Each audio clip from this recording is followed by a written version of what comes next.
It's always the agent's fault. Always, always the agent's fault. No matter what, it's always the agent's fault, except for these things. We'll talk about that. So stand by, stay tuned. Today we're talking about Willow Glen, home of the week, the luxury home of the week, and what's going on in the Bay Area as far as numbers. Let's get moving. It's always the agent's fault, though. Remember that. Okay, so I just got back from 2 weeks of glorious sun, sailing, surf, sand, copious amounts of alcohol, which is something I don't normally do. So it's, one of those things. I had such a good time. If you want to know about it, text me, call me. I'm happy to tell you and show you. I'll send some pictures out on Facebook, etc. But here we go. All right, Willow Glen, home of the week. This is Willow Oaks Drive, not my listing.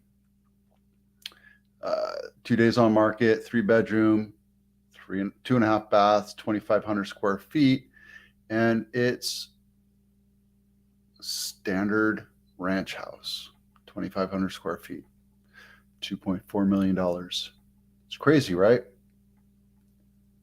Beautiful. Look at that. It's gorgeous. Oh, I love that window, that door. But then your view to your door is a garage. So I don't know about that. But that's how it was back in the 50s and 60s. Nice. All right. Luxury home of the week. 275 Camino El Lago. 7 bedrooms, 8 full baths, 2 half baths, 11,333 square feet on 1.35 acres. Not my listing. I wish it was. I would just love, look at this. It's like the Winchester Mystery House. There's the third the size of the Winchester Mystery House. Yeah, let's see. 3 whole pictures. That's all you get. 3 pictures. That makes sense. There you go. Beautiful. And there's some other ones to look at too that are just now popping on. These are all pretty new. So we'll go through them in the next couple of weeks. Download your free home buyer checklist right here. Gives you, as you're going through open houses, you're looking at different houses, it gives you room by room what to look out for, things that you like, things that you don't like, things that need work. And that way, when you go to 4, 5, 6 houses, you keep notes on each individual one, and it's kind of nice to have. So download it right here. Links in the blog right here. And yeah. Oh, let's use that for last. No, I'm going to do it now. I told you so, and now your home isn't selling. Sounds like perfect for Mother's Day.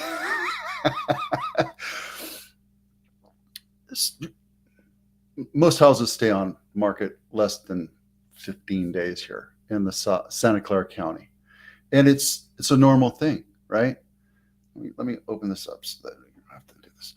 And when you're looking at houses as a buyer, you still have some kind of control, because if the house smells like dog, like my house, or is completely junky, like my house, or it has massive massive list of repairs, then you have to go back and deal with that. And when you're comparing it, go back to that buyer's checklist that we just talked about, you can compare apples to apples and oranges to oranges and bananas to bananas. If you're looking at the kitchen, and house A has a brand new kitchen, the dust is still settling and it's in perfect condition and everything works just right. And then the second house you go to has a house that's been around for about, or a new kitchen that's been around for about 5 years. So there's a couple things in it, but everything still works, right? So you can compare those, right?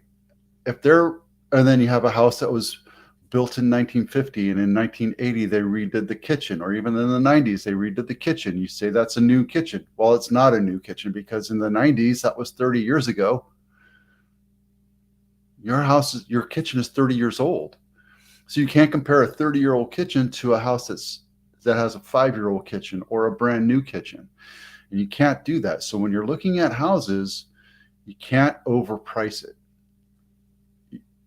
The buyers know what they're looking at. And if they look at that house that has a 30-year-old kitchen or an original kitchen versus a brand new kitchen, they know that that's a $60,000, $70,000 difference in value.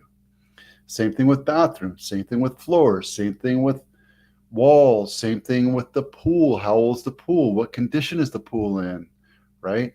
What about the roof? All these different little things, it all boils down to how you price the house, right? So if you come to me and say your house is worth $1.6 million and it's really worth 1.3 and we list it at 1.5, guess what it's going to do? It's going to sit. It's going to sit on the market for a really long time. And then you're going to blame me, the agent. Even though I recommended that we listed around 1.25 to bring in some people to look at your house and tell you what the house is really worth, because you as a seller cannot determine what a buyer is willing to pay for it. You can go on basics on what the comps say, but then you have to look at the nitty-gritty inside the kitchen and the bathroom and the floors and every little component and then make a judgment call. But it's easier if you list it low and wait for buyers to come and determine how much your house is worth. If you come and tell me your house is worth $2.6 million and it's really worth $2 million, well, you're going to be painfully disappointed. And that's just how things go. It also lends itself to how you position yourself. Remember, we talk about pricing, position, promotion, all this thing about marketing, right? And if you've got too much stuff, too much junk, kind of like in my house right here, I'm not settling my house up to sell. So I don't care what it looks like, other than it looks a little dark today. I don't know why the camera's showing dark. But anyway, if you have a lot of clutter everywhere, it's going to look too busy. It'll be confusing. The less stuff you have, the better, right? And if your house looks old and dated because of the paint, and I don't care if you painted 5 years ago or 30 years ago, I just drove by a house on Meridian yesterday, and the paint was peeling, and it looked completely chalky. And there's no way that house would ever sell for what it's worth because of a $2,000, $3,000 paint job. So paint your house. Don't be cheap. Don't cheap out on these things. I'm telling you, I see it a lot. When you cheap out, it shows. If you don't do the little steps that we recommend, like staging, you're going to be painfully disappointed in your results. Just what it is. It's a cost of doing business. And in this market, our market, buyers expect to see a house that's staged. That's the fifth thing, by the way. Simply because they want to be able to imagine things. And if you cheap out and you have empty rooms, or you have a room with dated furniture on it or smelly furniture because you have dogs, I can tell you straight up, I just got back from a sailing trip. And when I came in, I smelled, back to my house, I smelled dogs. I get it. I have dogs. I know what I got myself into. The rugs smell, the couches smell, the house smells of dogs. And that's just the way it is. If you go to sell your house, move your dogs out. It's an added cost. I understand that, but you have dogs, and dogs don't smell like humans. And some people are put off by that. So just understand that's how it is. Same thing with staging. If you have my couches have to be burned. I raised 3 kids on these couches. They've slobbered on it and probably thrown up on it and, sneezed on it, and they've dropped food and liquid and all sorts of stuff on it. And then the dogs lay on it. So get that old furniture out. But it's $3,000. It's an investment in selling your house for over $1 million or $2 million, wherever you are. Don't cheap out, because it shows. And when you cheap out, or you don't do those repairs, or you don't repaint your house, or you overprice your house, it's going to sit on market for a whole long time, and you're going to be painfully disappointed, and you're going to blame the agent. Right? These are decisions that are in your hands, and there are recommendations that we tell you to do.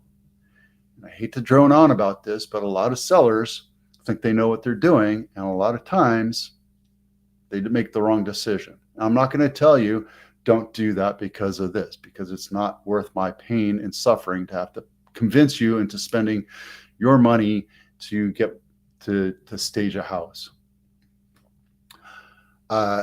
Everything clean. Guys, I'm telling you, don't do it yourself either. Nice bubble. Got to get rid of that. Don't do it yourself.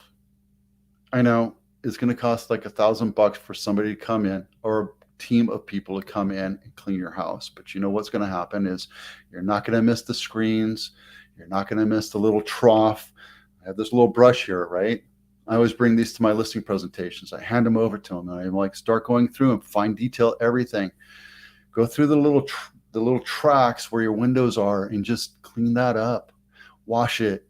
Put some olive oil or oil on the tracks. Even though it's plastic, it'll make it run a lot smoother, right? But clean your house, clean everything, clean the oven. I tell my cleaners whenever they do a house to price it out for everything, and it comes back expensive. When you think about cleaning a house, it should be like $200 or $100 to clean a house. When you do a deep clean, they clean every nook and cranny. They take off the screens, they wash the windows, they clean the bathtubs, they get rid of the mold, they get rid of everything. And that should be done after you move everything out. So there you go. So I can tell you straight up, when it's the agent's fault, is because you didn't listen to the agent's recommendations. See it all the time. And the agents aren't going to tell you, I told you so. You think, what would you say if you hired me and I said, I told you to list the house at $1.3 million. That's why it's not selling. You'd fire me, right? So understand you have control, but sometimes your decisions need to be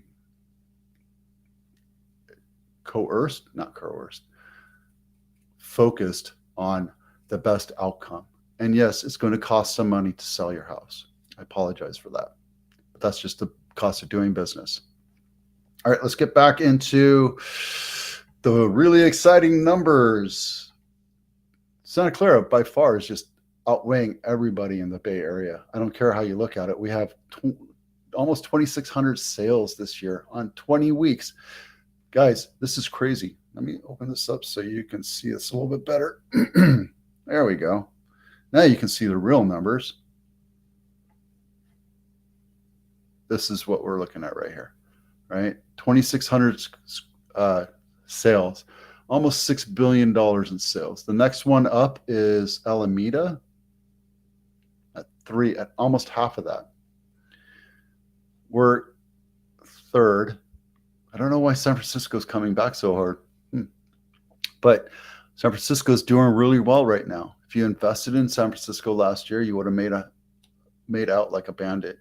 Where your best buys are, it's always going to be Napa. Look at that, 68 days on market, 96% on the dollar, 96 cents to the dollar. You can buy a house right now, and it's pretty inexpensive. If you're looking for super cheap, look at Solano or San Benito. On the average, $800,000, or Solano, which is where the Jelly Belly factory is. There you go. It's a little bit of a distance, but it's affordable. And what affordable is $600,000. 16 days to sell. Now, remember, these are only single family homes, not townhouses or condos. I'm going on a listing presentation today that talks about townhouses, so I have to redo all this for townhouses. So today we talked about Willow Glen home of the week, luxury home of the week, and I told you so. It's always your agent's fault. It's always your agent's fault. And the numbers for the Santa Clara County and the 12 Bay Area counties surrounding Silicon Valley. I'm Vito with Avatano. Thanks for watching. If you have any ideas or thoughts or questions or comments, or say, Vito, you're so full of crap, let me know. Put in a comment, send me a text, or jump online with me. I'm happy to to work these out, because, this is what it's all about. Anyway, we'll see you out there.